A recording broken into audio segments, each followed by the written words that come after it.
I've always believed that love is something you grow into, built over time through shared experiences, slow trust, and quiet moments. But what if love finds you before you even know where to look? It started when I was 15. I had this dream. Vivid. More real than waking life. In the dream, I was sitting on a weathered bench by a lake. The sun was setting, casting golden ripples on the water. Beside me sat a girl, around my age. She had long dark hair, a soft smile, and this calming presence, like the world quieted around her. We didn't speak in the dream, but I knew her, knew the way she laughed, the way she thought. It was like remembering someone I had loved long ago. I woke up feeling homesick, but not for a place. For her. The dreams came every few months, sometimes by the lake, sometimes walking in autumn woods. Always her, always the same familiarity. But when I woke, she was gone again. I never told anyone. What could I say? I keep dreaming of a girl I've never met, but I miss her like she's real. Years passed.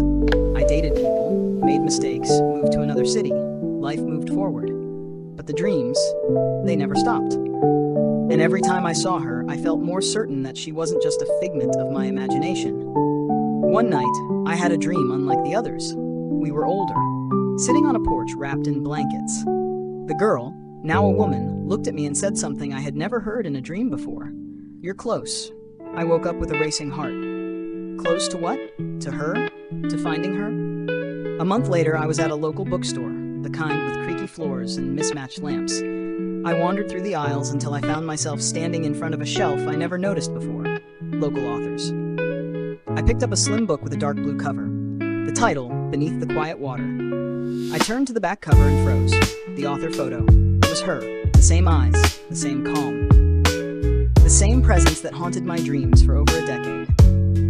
Her name was Elena Rose. I held the book like it might disappear if I blinked. I bought it without hesitation. That night I read it cover to cover. It wasn't a love story. Not really.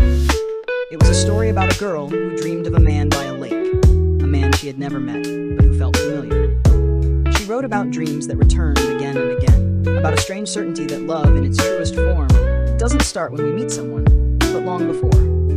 The last page ended with a line I'll never forget. "If you find me, you'll know. I'll be the one who remembers too." I sat in silence for a long time. My hands trembled.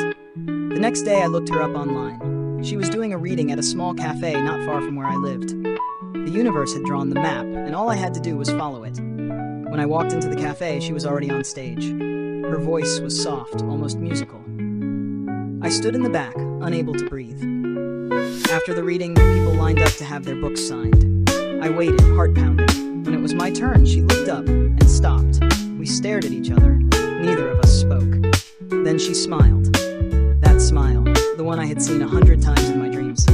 She signed my book, paused, and whispered, "You found me." We spent hours talking that night, comparing dreams, realizing we had been living parallel stories, glimpsing pieces of one another across time and sleep. It wasn't exactly logical. It didn't need to be. Love, I've learned, isn't always born in this life. Sometimes it echoes forward from something older, something deeper. I don't claim to understand it, but I know this. I knew her before I met her, and now that I've met her, I'll never let her go. Midnight Whispers is a place for kindred souls. If you feel like you found where you belong, please like this video and subscribe to the channel.